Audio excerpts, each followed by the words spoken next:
This is the story of a man named Stanley. Stanley worked for a company in a big building where he was employee number 427. Employee number 427's job was simple. He sat at his desk in room 427 and he pushed buttons on a keyboard. Orders came to him through a monitor on his desk, telling him what buttons to push, how long to push them, and in what order. This is what employee 427 did every day of every month of every year. And although others might have considered it soul-rending, Stanley relished every moment that the orders came in, as though he had been made exactly for this job. And Stanley was happy. And then one day, something very peculiar happened. Something that would forever change Stanley. Something he would never quite forget. He had been at his desk for nearly an hour when he realized that not one single order had arrived on the monitor for him to follow. No one had showed up to give him instructions, call a meeting, or even say hi. Never in all his years at the company had this happened, this complete isolation. Something was very clearly wrong. Shocked, frozen solid, Stanley found himself unable to move for the longest time. But as he came to his wits and regained his senses, he got up from his desk and all of his co-workers were gone. What could it mean? Stanley decided to go to the meeting room. Perhaps he had simply missed a memo.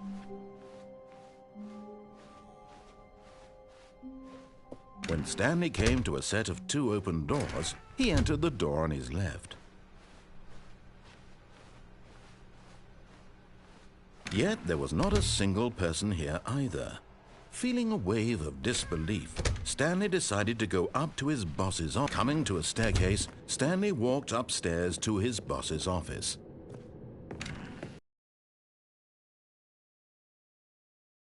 To his manager's office, Stanley was once again stunned to discover not an indication of any human life. Disbelief, who orchestrated this? What dark secret was being held from him? What he could not have known was that the keypad behind the boss's desk guarded the terrible truth that his boss had been keeping from him. And so the boss had assigned it an extra secret PIN number, 2845. But of course, Stanley couldn't possibly have known this. Yet incredibly, by simply pushing random buttons on the keypad, Stanley happened to input the correct code by sheer luck. Amazing. He stepped into the newly opened passageway.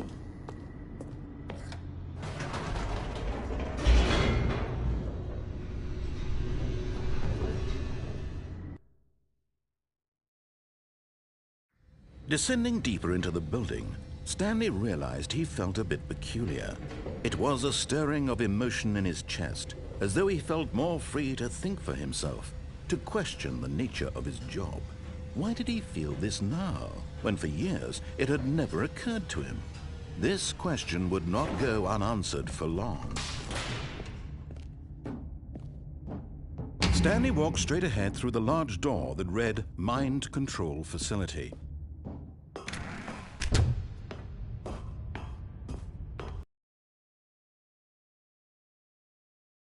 The lights rose on an enormous room packed with television screens.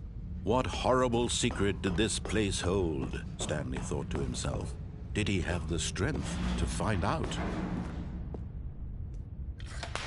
Now the monitors jumped to life, their true nature revealed. Each bore the number of an employee in the building, Stanley's co-workers. The lives of so many individuals reduced to images on a screen, and Stanley, one of them, eternally monitored in this place where freedom meant nothing.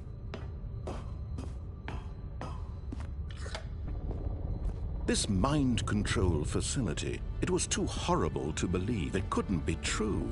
Had Stanley really been under someone's control all this time? Was this the only reason he was happy with his boring job? That his emotions had been manipulated to accept it blindly? No, he refused to believe it. He couldn't accept it. His own life in someone else's control? Never! It was unthinkable. Wasn't it? Was it even possible? Had he truly spent his entire life utterly blind to the world? But here was the proof, the heart of the operation. Controls labeled with emotions, happy or sad or content. Walking, eating, working, all of it monitored and commanded from this very place. And as the cold reality of his past began to sink in, Stanley decided...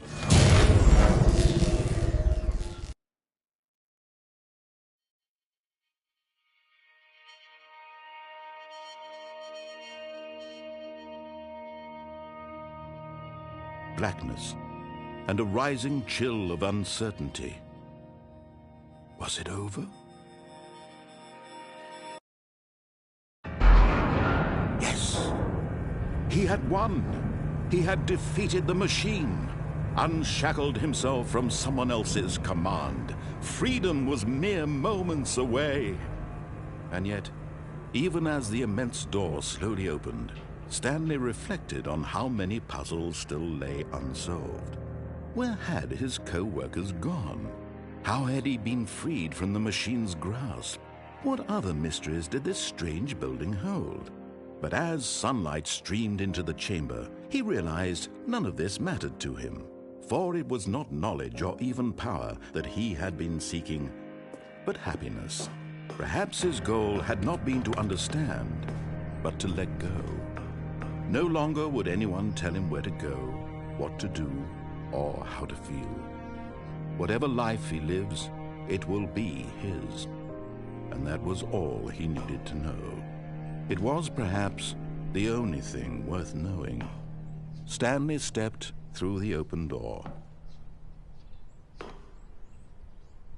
Stanley felt the cool breeze upon his skin, the feeling of liberation, the immense possibility of the new path before him.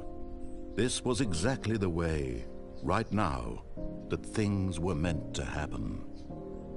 And Stanley was happy.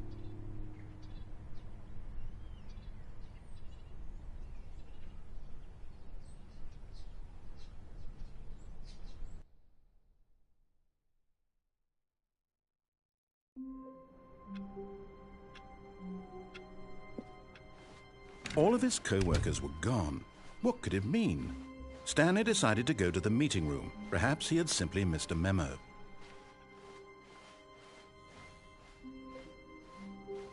When Stanley came to a set of 2 open doors, he entered the door on his left. Yet there was not a single person here either.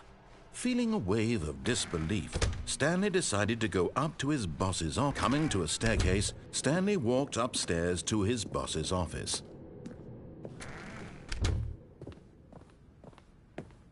Stepping into his manager's office, Stanley was once again stunned to discover not an indication of any human life.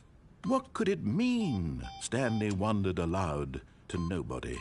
He began wildly tearing through papers on the boss's desk. Stanley was in such a rush to get through the story as quickly as possible, he didn't even have a single minute to just let the narrator talk. That kind of anxiety isn't healthy, so he relaxed for a few moments with some calming New Age music.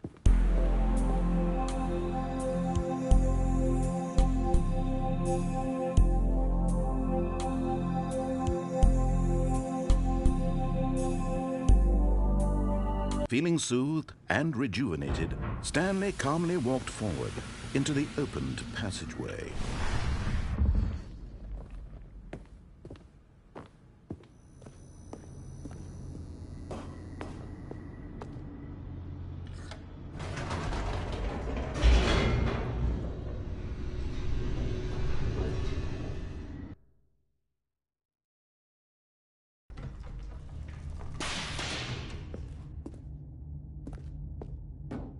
Stanley walked straight ahead through the large door that read Mind Control Facility. Although this passageway had the word escape written on it, the truth was that at the end of this hall, Stanley would meet his violent death. The door behind him was not shut. Stanley still had every opportunity to turn around and get back on track. At this point, Stanley was making a conscious, concerted effort to walk forward and willingly confront his death.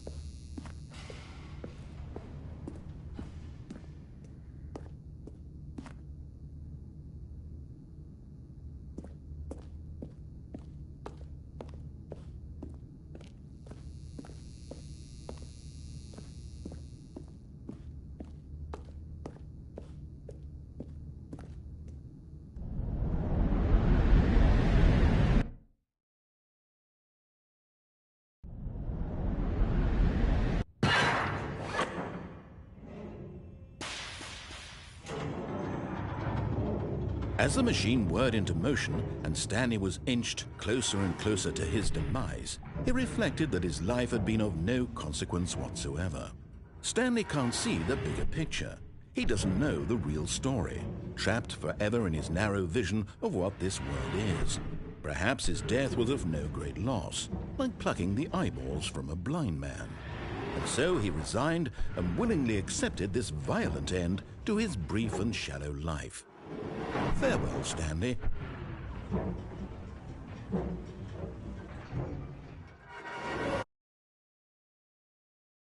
Farewell, Stanley, cried the narrator, as Stanley was led helplessly into the enormous metal jaws. In a single visceral instant, Stanley was obliterated as the machine crushed every bone in his body, killing him instantly.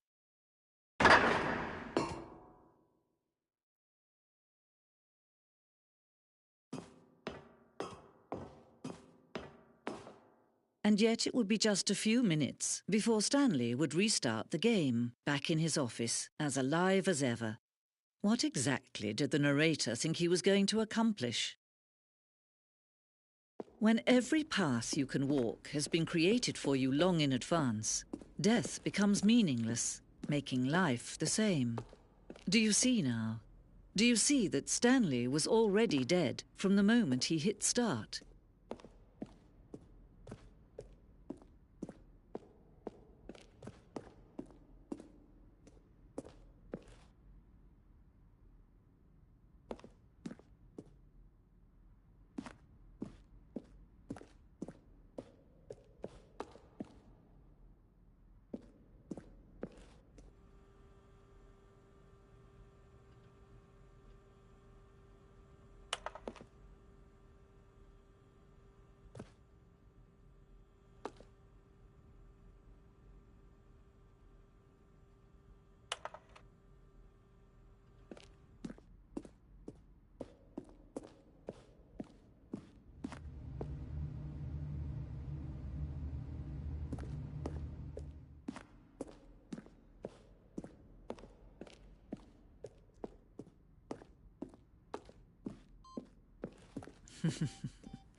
Oh, look at these two. How they wish to destroy one another. How they wish to control one another. How they both wish to be free.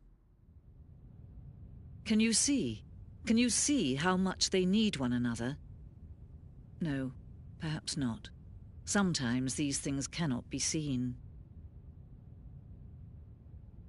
But listen to me. You can still save these two. You can stop the program before they both fail. Turn off your PlayStation. There's no other way to beat this game. As long as you move forward, you'll be walking someone else's path. Stop now and it'll be your only true choice. Whatever you do, choose it. Don't let time choose for you. Don't let...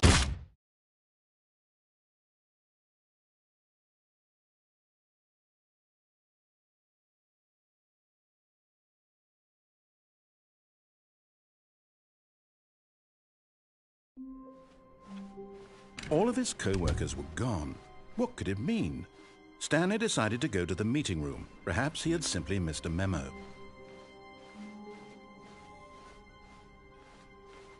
When Stanley came to a set of 2 open doors, he entered the door on his left. Yet there was not a single person here either. Feeling a wave of disbelief, Stanley decided to go up to his boss's office. Coming to a staircase, Stanley walked upstairs to his boss's office.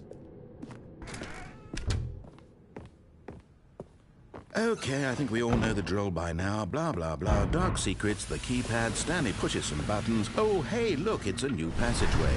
Quelle surprise.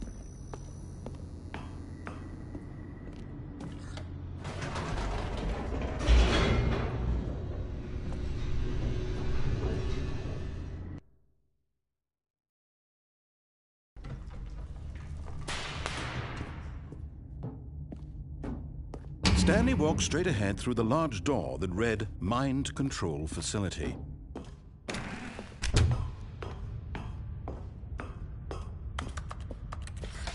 The lights rose on an enormous room packed with television screens. What horrible secret did this place hold? Stanley thought to himself. Did he have the strength to find out? Now the monitors jumped to life, their true nature revealed. Each bore the number of an employee in the building, Stanley's co-workers. The lives of so many individuals reduced to images on a screen, and Stanley, one of them, eternally monitored in this place where freedom meant nothing.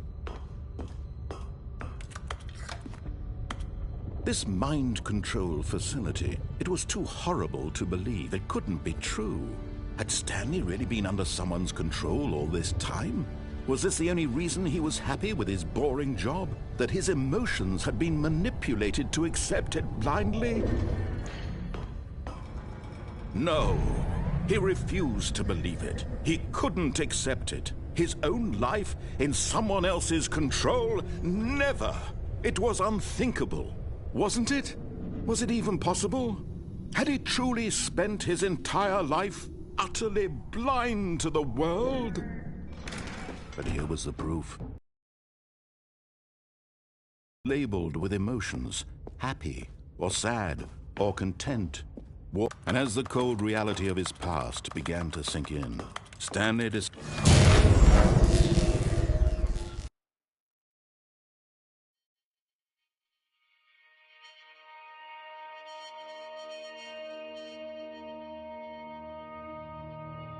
blackness and a rising chill of uncertainty. Was it over? Yes! He had won! He had defeated the machine, unshackled himself from someone else's command. Freedom was mere moments away.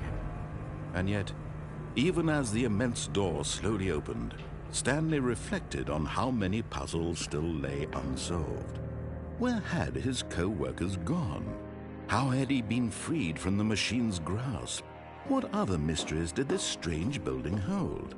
But as sunlight streamed into the chamber, he realized none of this mattered to him, for it was not knowledge or even power that he had been seeking, but happiness.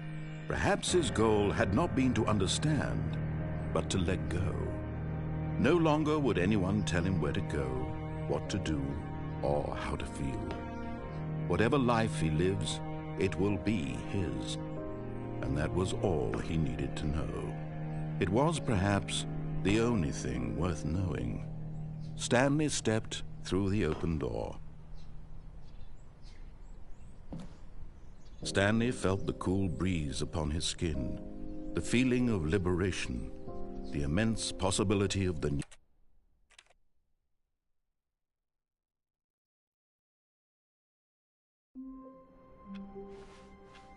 All of his co-workers were gone. What could it mean? Stanley decided to go to the meeting room. Perhaps he had simply missed a memo.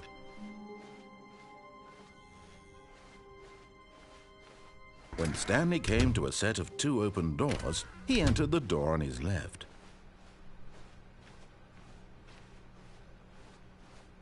Yet there was not a single person here either. Feeling a wave of disbelief, Stanley decided to go up to his boss's office, hoping he might find an answer there. Stanley stepped into the broom closet, but there was nothing here, so he turned around and got back on track.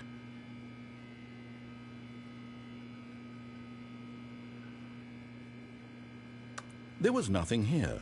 No choice to make, no path to follow, just an empty broom closet. No reason to still be here.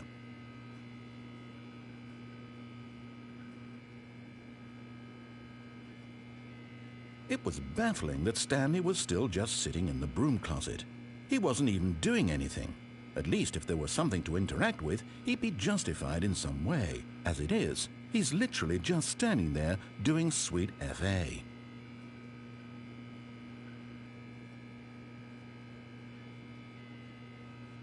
Are you really still in the broom closet? Standing around doing nothing? Why? Please offer me some explanation here. I'm genuinely confused.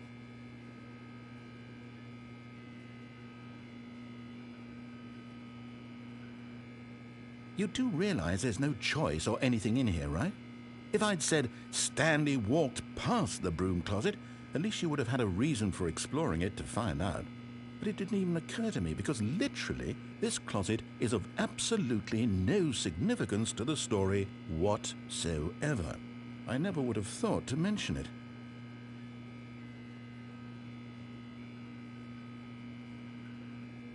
Maybe to you this is somehow its own branching path. Maybe when you go talk about this with your friends you'll say, "Oh, did you get the broom closet ending? The broom closet ending was my favourite." I hope your friends find this concerning.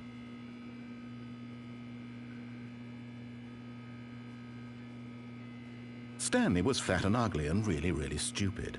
He probably only got the job because of a family connection. That's how stupid he is. That or with drug money. Also, Stanley is addicted to drugs and hookers.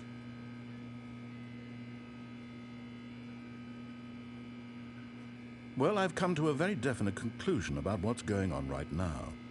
You're dead.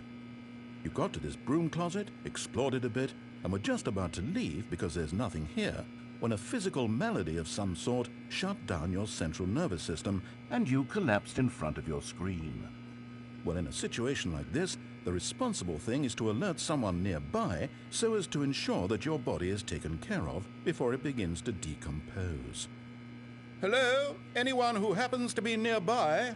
The person at this computer is dead.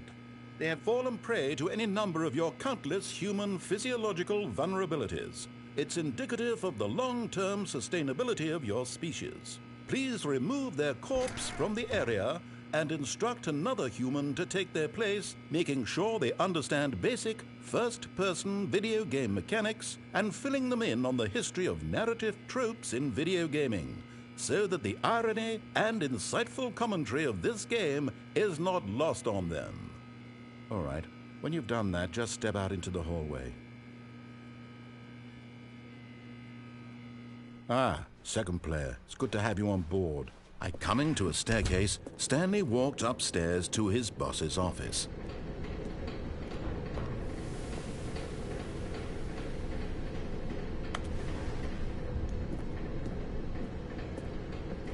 But Stanley just couldn't do it. He considered the possibility of facing his boss, admitting he had left his post during work hours. He might be fired for that. And in such a competitive economy, why had he taken that risk? All because he believed everyone had vanished? His boss would think he was crazy. And then something occurred to Stanley. Maybe, he thought to himself, maybe I am crazy. All of my co-workers blinking mysteriously out of existence in a single moment for no reason at all? None of it made any logical sense. And as Stanley pondered this, he began to make other strange observations. For example, why couldn't he see his feet when he looked down? Why did doors close automatically behind him wherever he went? And for that matter, these rooms were starting to look pretty familiar. Were they simply repeating? No, Stanley said to himself, this is all too strange. This can't be real. And at last, he came to the conclusion that had been on the tip of his tongue. He just hadn't found the words for it. "I'm dreaming!" he yelled. "This is all a dream." Oh, what a relief Stanley felt to have finally found an answer, an explanation. His co-workers weren't actually gone. He wasn't going to lose his job. He wasn't crazy after all. And he thought to himself, I suppose I'll wake up soon. I'll have to go back to my boring real-life job pushing buttons. I may as well enjoy this while I'm still lucid. So he imagined himself flying and began to gently float above the ground.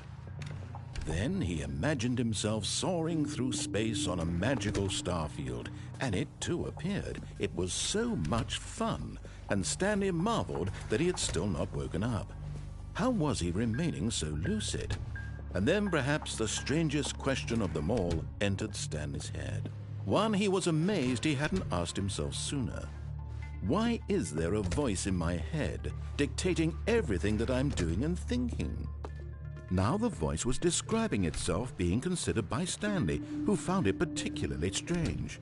I'm dreaming about a voice describing me, thinking about how it's describing my thoughts, he thought. And while he thought it all very odd and wondered if this voice spoke to all people in their dreams, the truth was that, of course, this was not a dream. How could it be? Was Stanley simply deceiving himself, believing that if he's asleep, he doesn't have to take responsibility for himself? Stanley is as awake right now as he's ever been in his life. Now, hearing the voice speak these words was quite a shock to Stanley. After all, he knew for certain, beyond a doubt, that this was in fact a dream. Did the voice not see him float and make the magical stars just a moment ago? How else would the voice explain all that? This voice was a part of himself too. Surely, if he could just... He would prove it. He would prove that he was in control, that this was a dream. So he closed his eyes gently, and he invited himself to wake up. He felt the cool weight of the blanket on his skin, the press of the mattress on his back, the fresh air of a world outside this one. Let me wake up, he thought to himself. I'm through with this dream. I wish it to be over. Let me go back to my job. Let me continue pushing the buttons. Please, it's all I want. I want my apartment and my wife and my job. All I want is my life exactly the way it's always been. My life is normal. I am normal. Everything will be fine. I am okay.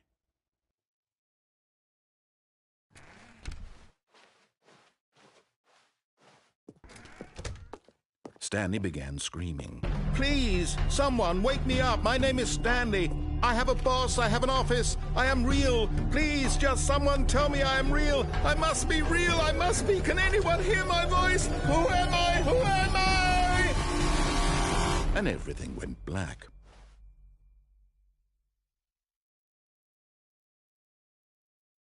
This is the story of a woman named Mariella.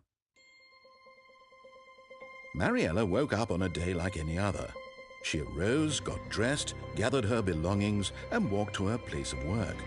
But on this particular day, her walk was interrupted by the body of a man who had stumbled through town talking and screaming to himself, and then collapsed dead on the sidewalk. And although she would soon turn to go call for an ambulance, for just a few brief moments she considered the strange man. He was obviously crazy. This much she knew. Everyone knows what crazy people look like. And in that moment, she thought to herself how lucky she was to be normal. I am sane. I am in control of my mind. I know what is real and what isn't. It was comforting to think this, and in a certain way, seeing this man made her feel better. But then she remembered the meeting she had scheduled for that day, the very important people whose impressions of her would affect her career, and by extension, the rest of her life. She had no time for this, so it was only a moment that she stood there, staring down at the body. And then she turned and ran.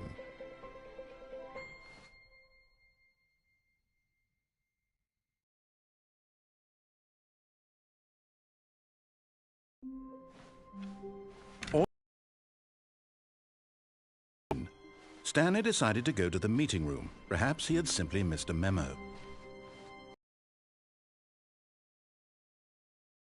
Yes, I have something very exciting to show you.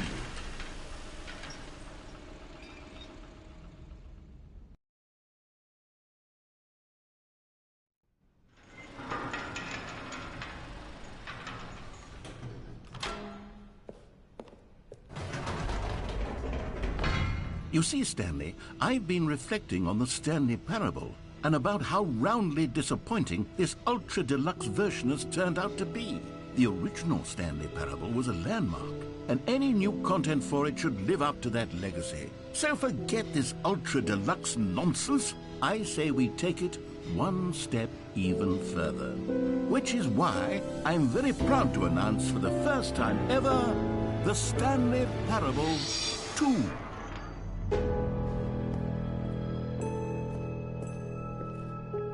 Yes, you see, isn't this far superior to a measly port with a few minor additions? Think of all the new territory we'll cover with a fully fledged sequel. An entirely new experience, built from the ground up. Why, there are so many possibilities. It could go in so many different directions. This is what fans have truly been asking for. Now, to be clear, I haven't quite nailed down what exactly the Stanley Parable 2 is going to be, but let's take a look at some of the features I've been developing for it. I figure that if I can loosely organize a handful of interesting concepts, that surely the game will sort of naturally spring up around them. It'll all work itself out. Game development is much more of a fuzzy magic than anything scientific or logical, really.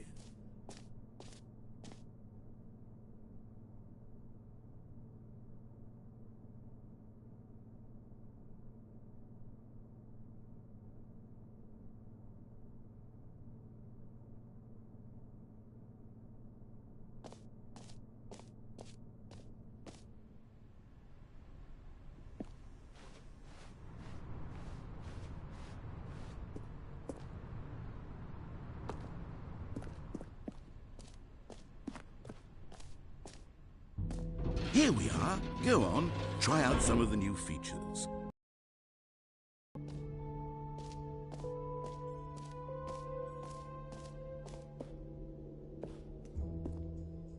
A common complaint of the Stanley Parable was that it was confusing and paradoxical, that it engendered a chaotic sense of reckless despair in those who played it. Well, I'm happy to say that after much consideration, I've engineered a clever solution to this fundamental problem with the game. It's the Stanley Parable Reassurance Bucket. You see, Stanley, anytime you're holding the bucket, a sense of calm and ease will fill your mind and your heart. It's true. As long as you hold on to the bucket, the many disorienting contradictions of the Stanley Parable will feel perfectly normal and perhaps even comforting. You may even come to long for the gentle embrace of jarring cognitive dissonance while the bucket is in your arms. And to be honest, it's a much more convenient solution for me than actually redesigning the game to be less uncomfortable. Can you imagine what a pain in the ass that would be? Yes, the bucket is the perfect solution. Come on, give it a try.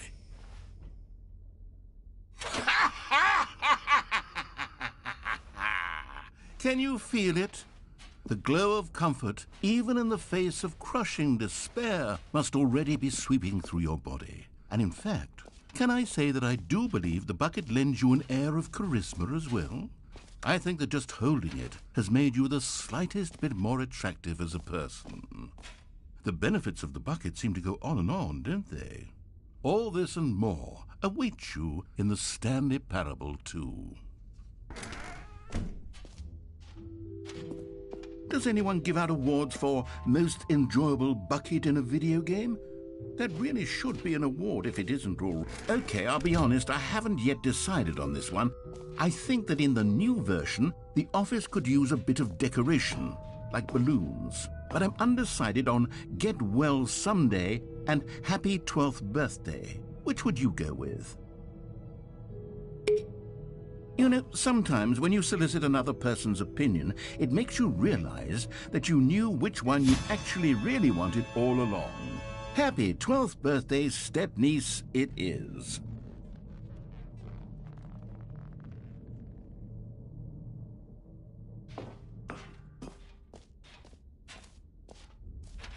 Or actually, maybe I should have gone with... No, I've made my decision, we're moving on.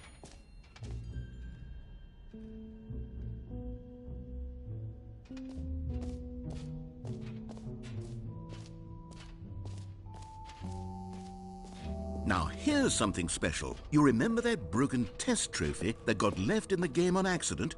Well, I'm developing a technology to simply give you the trophy. Yes. You see, you'll come to this lever, and when you pull it, the trophy will be... Okay, perhaps I should have clarified. This is technology that will exist. Right now, the trophy is still fully broken. I'm not a wizard, Stanley, but I guarantee it will be fixed in the sequel to at last satisfy the hordes of ravenous fans all over the world who have been uproariously demanding this feature. Gamers, we hear you, and I promise it will happen.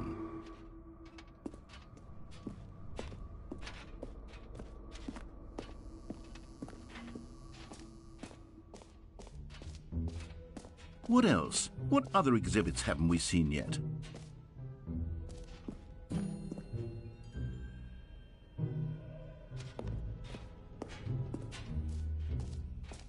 Ah, collectibles.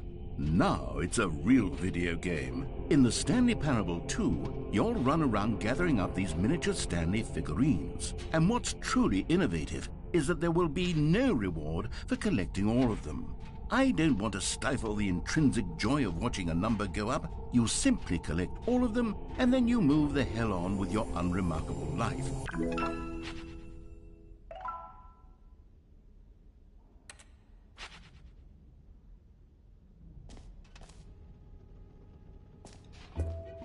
God, it really is the worst when you collect everything in a video game, and then they give you a big fancy reward for it. Absolutely tragic.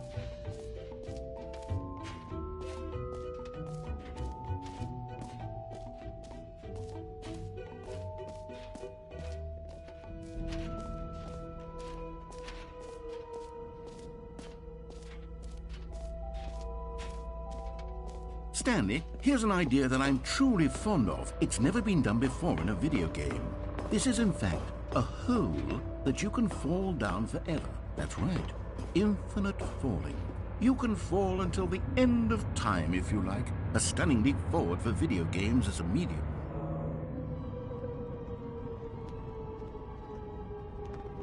You see, isn't it wonderful? One of my more ingenious concoctions, if I do say so. Now then, since you've gotten to see the infinite hole, you can press the teleport button to pop back up to the top, and we can continue onward. Now, I don't mean to be a bummer, but I do recommend you use the teleport button to go back to the top. Maybe do it on the sooner rather than later spectrum of things.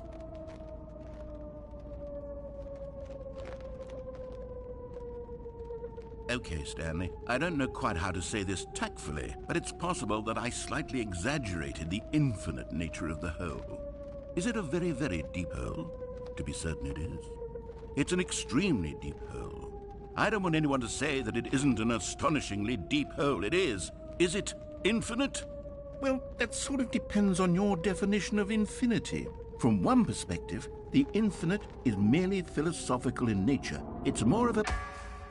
Okay, well, good for you. You found the bottom of the hole. You found me out, Stanley. I'm a liar and a cheat, and you're so clever. Look, I think the issue here is just that you're unusually fascinated by falling. What normal person actually wants to fall infinitely? I figured the hole was as deep as anyone would actually need. Don't you put this on me. Maybe you're the problem. Look, things got a little heated there. I think we both said some things we didn't mean. Why don't we just put all this behind us and agree to just call the hole mostly infinite? If that works for you, then go ahead and press the teleport button to warp up to the top of the hole and we can move on. I'll just be up here when you're ready. Great. Now, I'm very excited to show you even more of my ideas for the sequel. Oh, for heaven... You see, I was right. The problem is you. The problem is that you like holes too much. Not normal. A normal person would have said, yep, that's an infinite hole right there, goes on forever till the end of time. Don't need to see it all, but not you. Oh, no, no, no, no. You have a weird sort of... Oh. Did the hole seem even shorter to you this time? I couldn't help but feel like you spent a little less time in there than you did before. I mean, admittedly, I didn't make an infinite hole, but I didn't think it was that not infinite. Well, I suppose once again there's nothing to do here. If you decide you've had enough of the hole, you can hit the teleport button and come join me up above. Had enough? I'm positively thrilled. I really do have so much more to show you and to talk about, and I've had enough of the hole for a lifetime. Gosh, how could I have guessed? You're back in the hole. If this starts to become a thing where... Wow, okay. Yes, I'm starting to become extremely certain that the hole is not only not infinite, but that it's growing steadily less and less infinite. I suspect that I'm starting to hit the point where it's no longer feasible to call the hole infinitely deep, even by the lax overall standards for accountability in marketing. What's going on here? Stanley, I have no explanation for the uncertain nature of the hole's length. Here, let's try something. Let's pop back up to the top, and we'll see if it gets any shorter. Well, there it is. The shame of my lie has come to haunt me. Not only is the hole not infinite, but it's barely even a hole at this point. It's more of a concavity, or even a very aggressive divot. How is this still appealing to you? I know you're obsessed with holes, but at this depth, I just can't see this scratching the itch. Oh, who am I to judge? You just do whatever it is you're here to do and hit the teleport button when you're ready to move on. Is the, teleport button not working? You sure? Well, I mean, I really don't have an explanation. It was working just a moment ago. Try it again. Still nothing? Well, I suppose there is one thing I can do to fix this. I'm out. Goodbye, Stanley. You couldn't bear to be away from the hole, and now you'll get more time with it than you could ever have asked for. It's a win for everyone. You get to be with the hole, I get to do literally anything else. Take care, Stanley. I hope you and the hole have a wonderful rest of eternity together.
Stanley!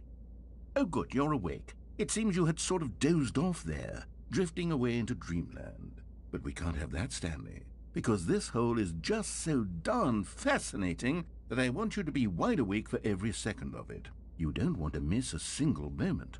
So how about if I just pop in from time to time and wake you up to keep you really, truly focused on the hole?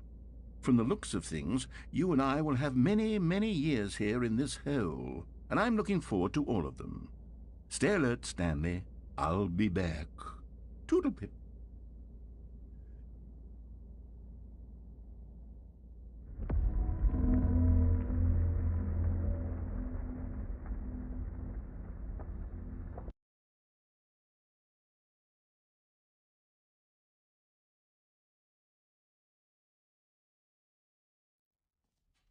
Here we are. Go on, try out some of the new features.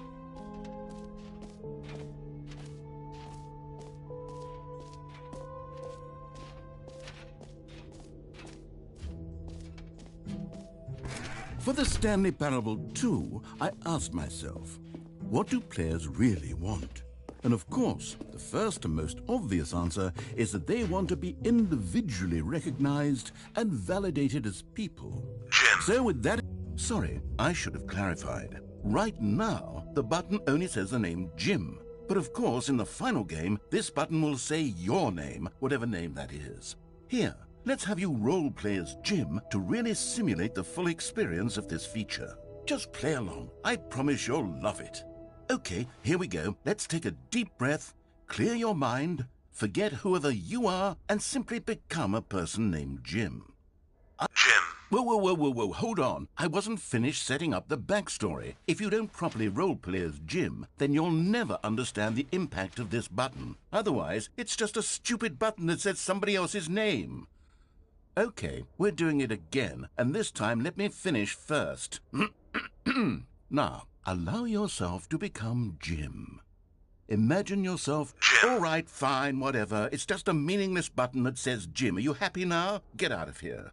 I'm done with this button. Why don't you go humiliate me in front of a different feature that I worked very hard on?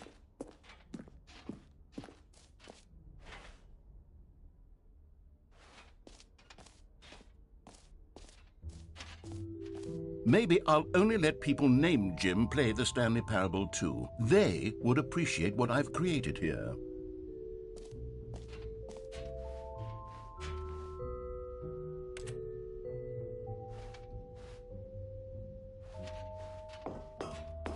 An epilogue would be fun, wouldn't it, Stanley? Yes, it will go at the end of the, well, we'll figure that out later.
This is the story of a man named Stanley.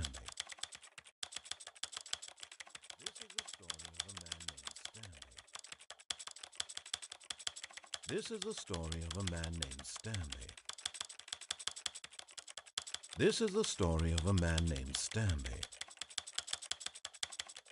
This is the story.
Ah, I can see you've gotten the Settings World Champion trophy. Well done.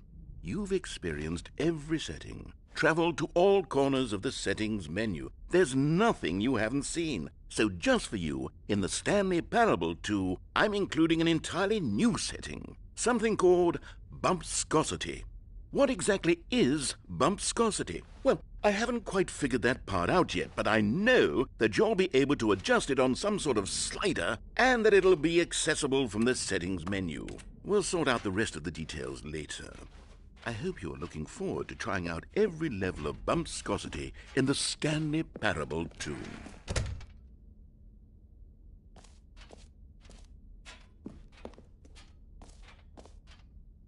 You know what? Let's bring the jump circle back for Stanley Parable 2 as well. It's a... Oh, wait. You already spent all your jumps the first time we saw the jump circle? Oh, well. I suppose it can just be a nice decorative piece, then.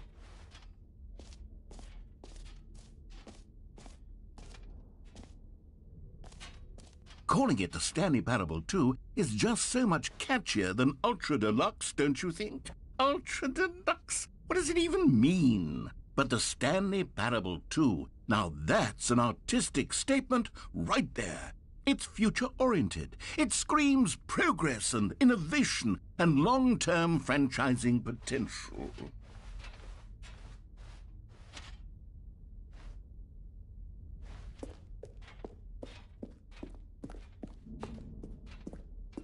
All right, have you seen everything you wanted to? Ready to move on now?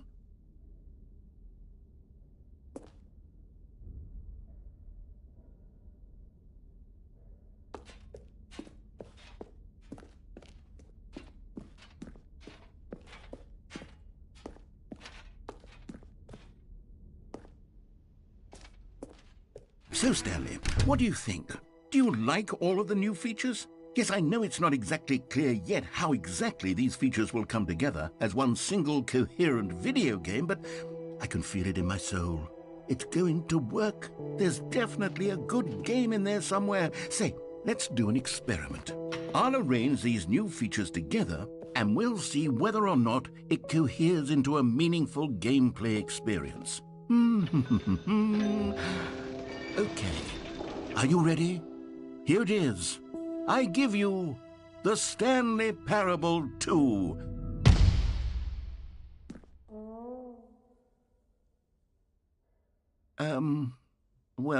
I mean, there's potential here, right? It's sort of... Okay, never mind. Hold on. Let me do a different arrangement. Okay, yes, this is much better. I feel good about this. Here we go. Version 2. Who am I kidding, Stanley? This isn't a coherent video game at all. It's a lot of gags. And I do very much enjoy creating gags, but they don't add up to anything. I wanted more than anything to create a sequel that would capture all the magic of the first game. I wanted fans to love it. No matter how good these gags are, they won't stand on their own. They would need the structure and the gameplay of the original. Wait, maybe that's it. I can take the original Stanley Parable and simply, well, insert a few of my new features into it. Tastefully, of course. With respect. With care for the vision and integrity of the original game. Would it possibly work? I suppose it could. But it would need a really, really tremendous title screen. A title screen that says with bold and uncompromising conviction, "This is the Stanley Parable 2. Let me see if I can whip something up. All right, perfect. Go ahead. Take a look.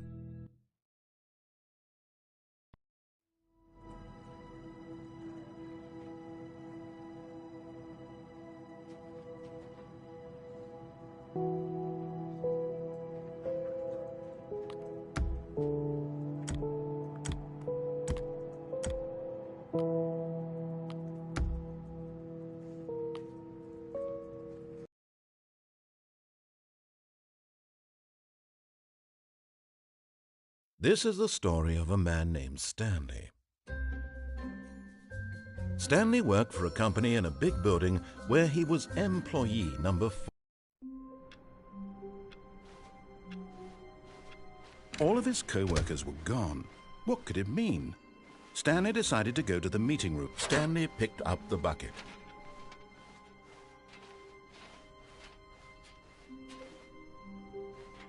Stanley clutched.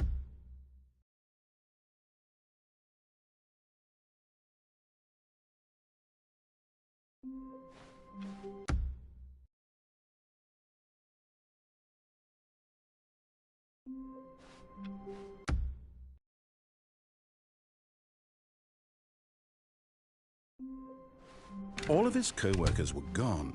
What could it mean? Stanley decided to go to the meeting room. When Stanley came to a set of 2 open doors, he entered the door on his left.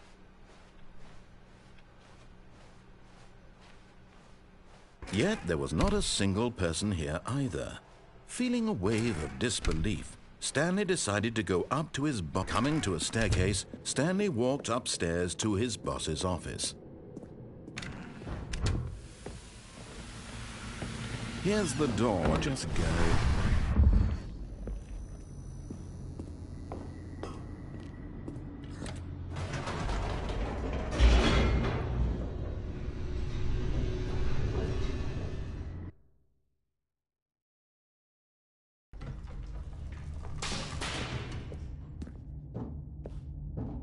Stanley walked straight ahead through the large door that read Mind Control Facility.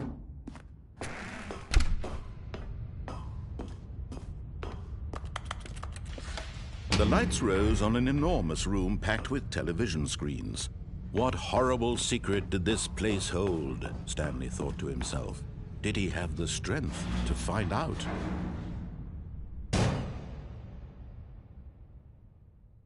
Aha! You've made it to the bottom of the mind control facility. Welcome! You see, back when the Stanley Parable first launched in 2013, getting to the bottom of the mind control facility was a bug that we simply didn't catch during development. And you all sent us lots of photos of it on Twitter and acted very superior about it. And you're all very, very clever. Good for you. Anyway, when it came time to update the game, we knew that we had to do something about this little goof of ours. So here you go. New content. You can call it the bottom of the mind control room ending, if that enhances your perception of the value of these updates. Isn't that what you crave? New content? Always more content, more content, more. And I'm here to give it to you. I'm here to make it seem like we really covered every nook and cranny of the game with secrets and Easter eggs. How about this? We wrote a new piece of music just for this section. You won't hear it anywhere else in the game. It's a secret that's just for you. That's how special you are. We call this track, Good Job You've Made It to the Bottom of the Mind Control Facility. Well done.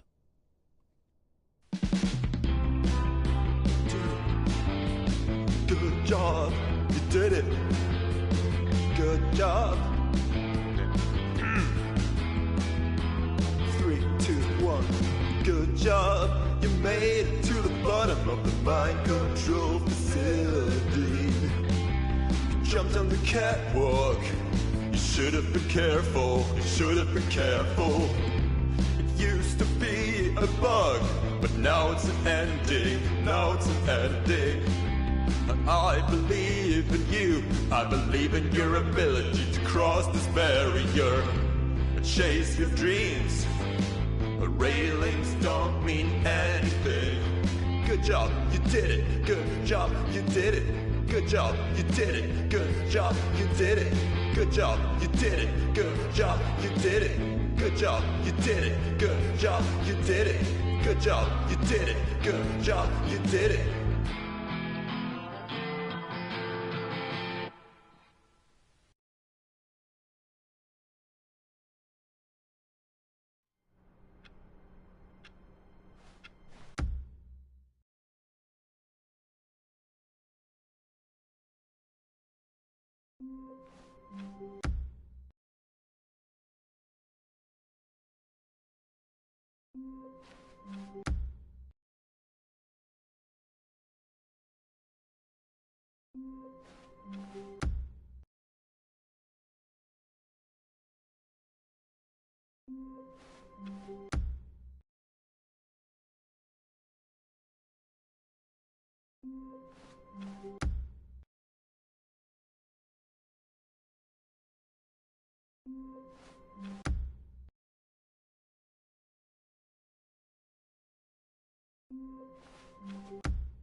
When Stanley came to a set of 2 open doors, he entered the door on his left.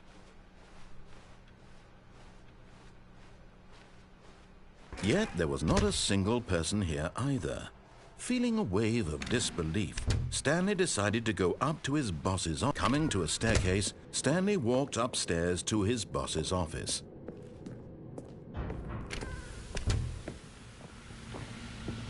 Here's the door, just go.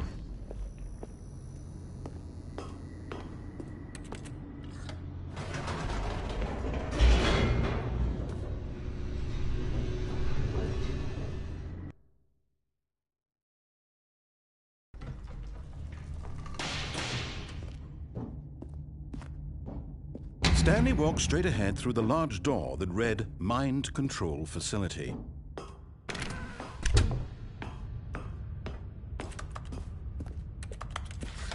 The lights rose on an enormous room packed with television screens.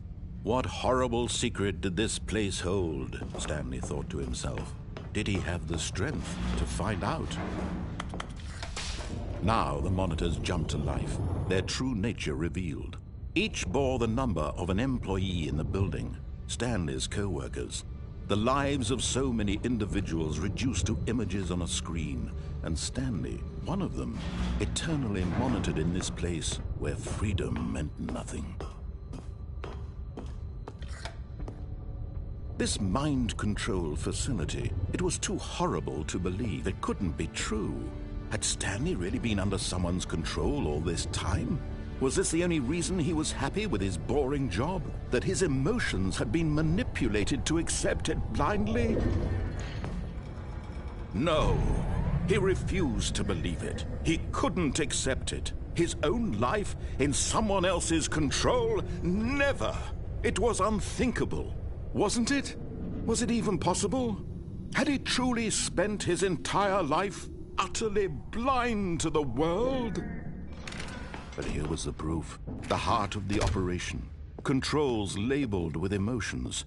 Happy, or sad, or content.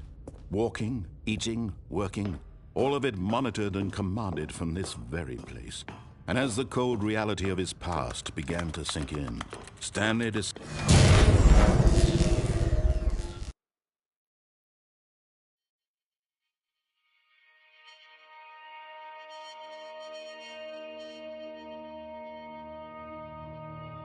blackness, and a rising chill of uncertainty.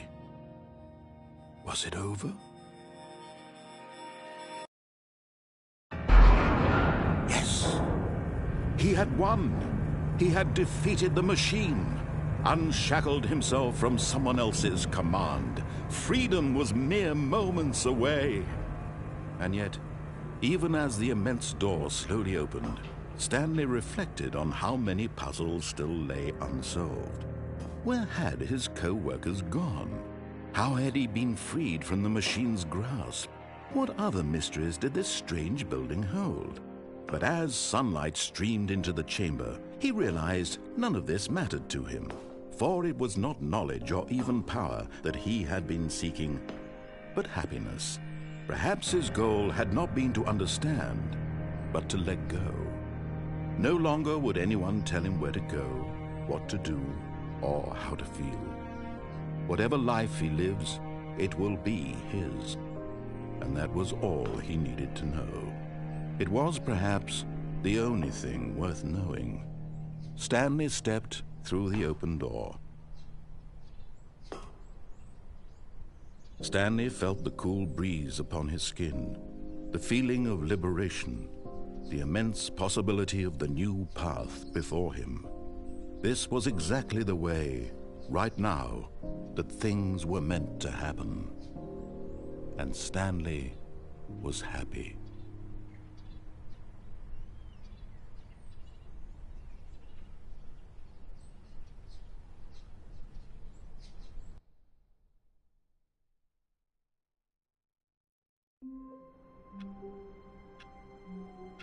Speedrun obtained trophy. How long was I sitting there? Stanley wondered to himself. Minutes? Days? Centuries? Did something crucial happen while my senses were... Stanley lifted the bucket into his arms, and a wave of comfort rushed over him.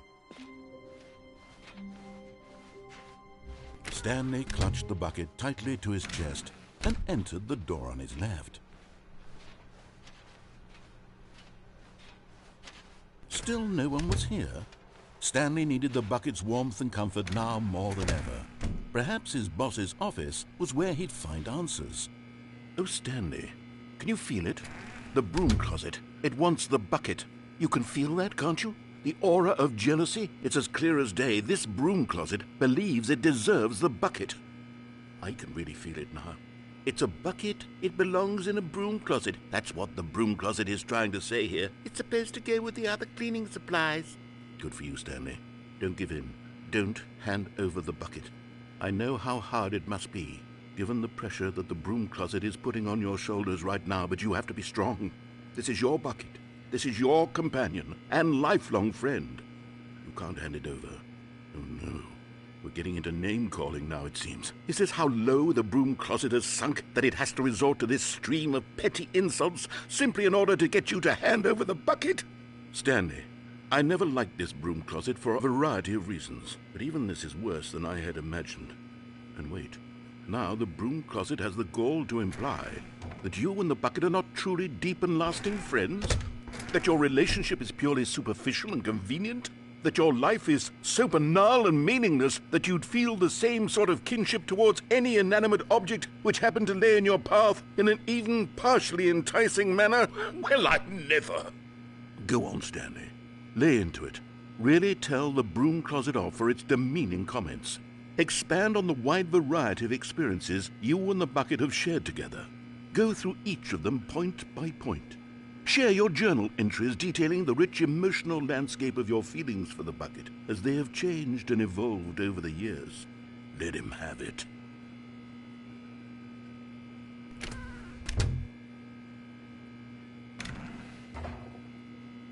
Okay, I've got you something which I think will help settle this debate once and for all. Here we go. There.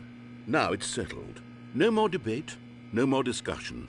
Take a hike, broom closet, with all your meander. Coming to a staircase, Stanley and the bucket walked upstairs to the boss's office.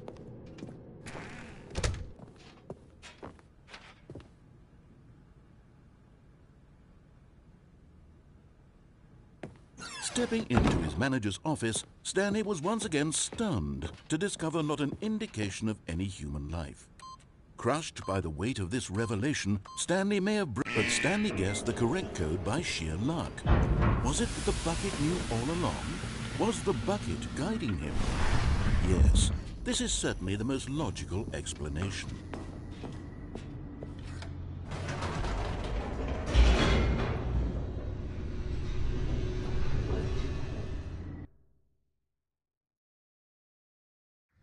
The elevator raced downward, plummeting towards an unknown fate. It would be all Stanley could do to keep himself together, if not for the bucket. Soothing him, comforting him, reassuring that in this darkest moment of uncertainty, he would be all right. The bucket is here for you, Stanley. Everything will be fine. Stanley and the bucket walked straight ahead through the large door that read, Mind Control Facility. Although this passageway had the word escape written on it, the truth was that at the end of this hall, Stanley and the bucket would both meet a violent death. The door behind them was not shut. Stanley and the bucket still had every opportunity to turn around and get back on track. At this point, Stanley and the bucket were knowingly walking forward into a very painful death for each of them.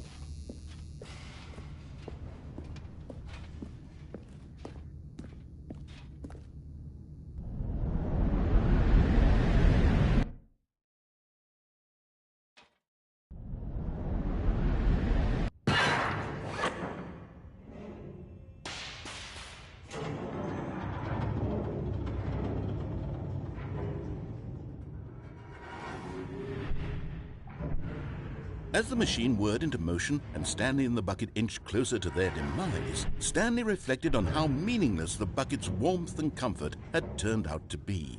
To be sure, it puts the mind and the soul at ease to embrace the bucket, but what use is a sense of ease when you're about to be crushed to death? This is what Stanley thought to himself, and he sort of kicked himself for wasting so much time carrying a bucket everywhere. Farewell, Stanley.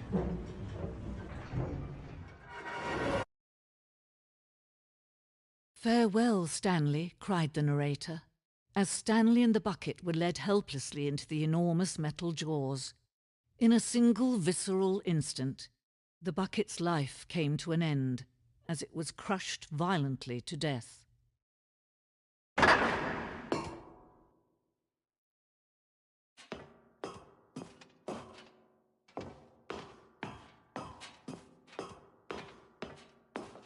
It was a shame, the death of such a magnificent bucket. It's true that all buckets are radiant in their own way, but this one stood above the rest. It was a glorious bucket to behold.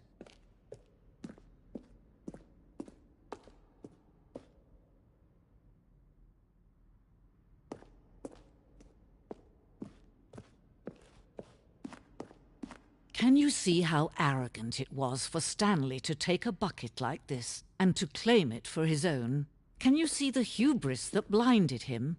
Can you see that the bucket is far more noble than Stanley will ever be in his short life?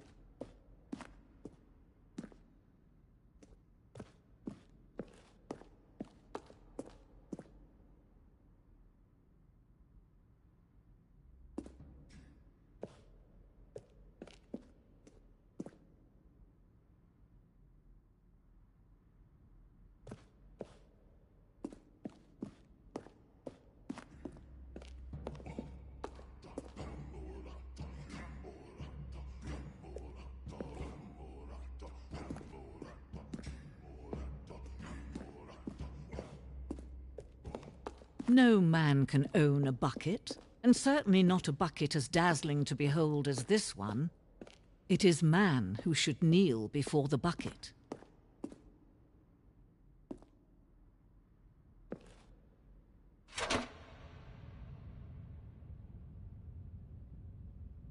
But there is something we can do. Something we can do together, you and I, that will right this terrible wrong. Let Stanley die. Let him be crushed by the machine. Don't reset the game. Don't give him another opportunity to run off with another beautiful bucket. We can save the world's buckets from their treatment as tools and implements if only we let Stanley die together. The bucket shall take its place as ruler, as leader, as commander of a new world, a new vision.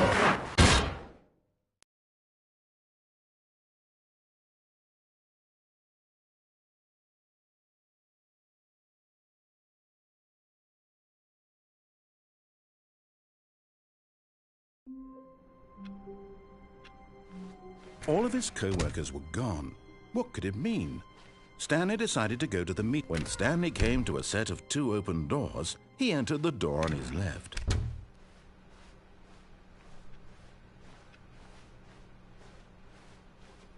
Yet there was not a single person here either. Feeling a wave of disbelief, Stanley decided to go up to his boss's office, hoping he might find an answer there.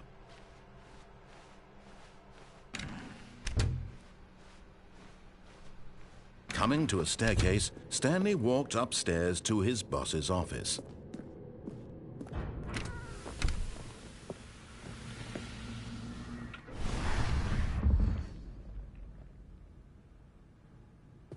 Here's the door.